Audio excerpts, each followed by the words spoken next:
My name is Katie, and you might say that I'm addicted to extreme activities.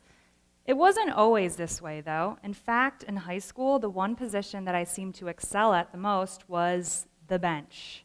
Then I signed up for a running class. We ran 3 miles a day, 3 days a week, and as that class progressed, that's when I considered running a marathon. Up until that point, I told myself that running marathons was for those people. I wasn't one of those people. I wasn't tough enough. I wasn't strong enough. The excuses went on until one day I decided to ignore them. During this race, I saw all walks of life. There were young runners and old, thick and thin, and it made me realize that these endurance challenges are available to everyone, and it's truly a matter of mind rather than muscles. After this first marathon, I became curious to know what else I might be able to accomplish. At 19, I signed up for the big ride across America. It was a 3,300-mile bike ride all the way across the U.S., something that I thought would be impossible. At the time that I signed up for that bike race, I didn't even own a bicycle, but I was determined to do it, and so I did. At 21, I became the first and only person to swim the entire length of the Allegheny River. It was a 325-mile swim. I was swimming about 12 to 15 miles every day, upwards of 22 miles, and became the first and only person to do that. Finally, I decided to go on a little bit of a run, solo and unsupported, across 2 deserts. Each challenge, I was hungry for more.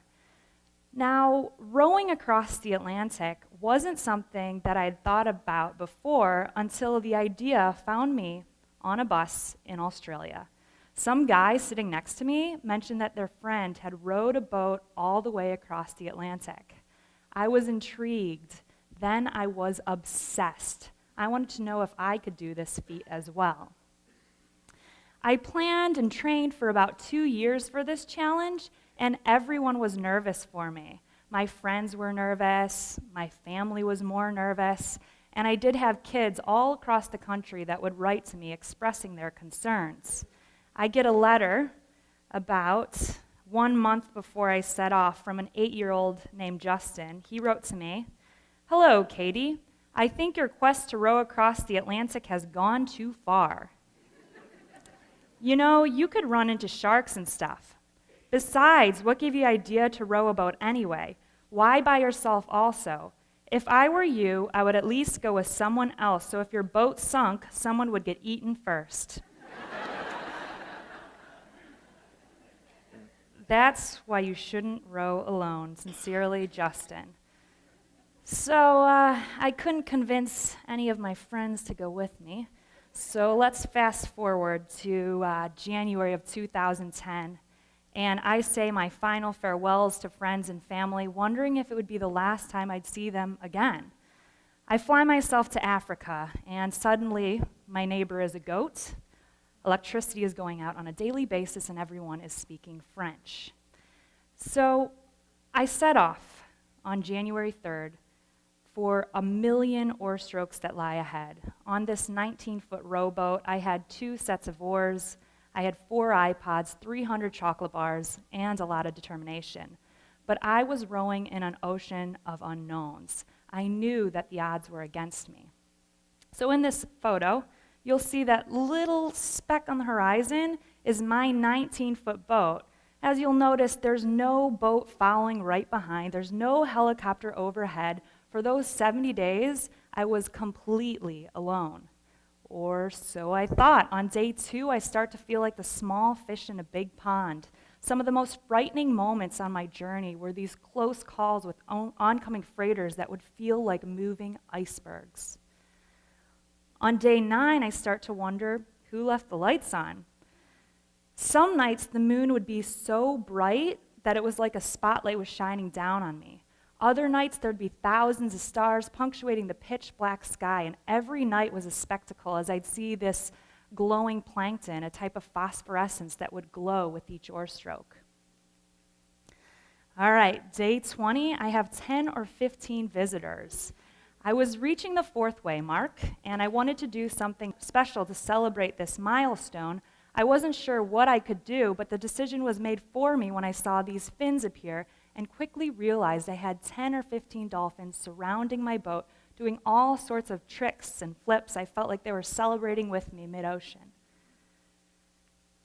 All right, day 26, I start to wish I could get some good sleep.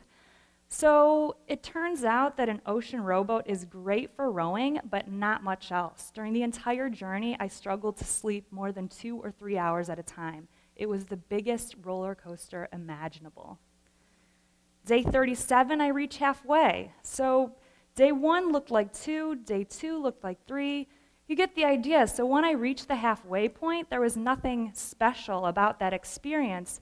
And instead of being excited, I was overwhelmed. I had already rowed 1,500 miles, and yet I still had 1,500 more to go. I wanted to quit, but I told myself that I'm no longer rowing 3,000 miles. I'm rowing 1 mile 3,000 times.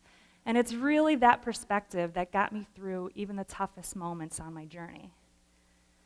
All right, we're on day 62. I could be in a dry bed and a warm shower in 2 or 3 days. I'm 100 miles away from reaching land.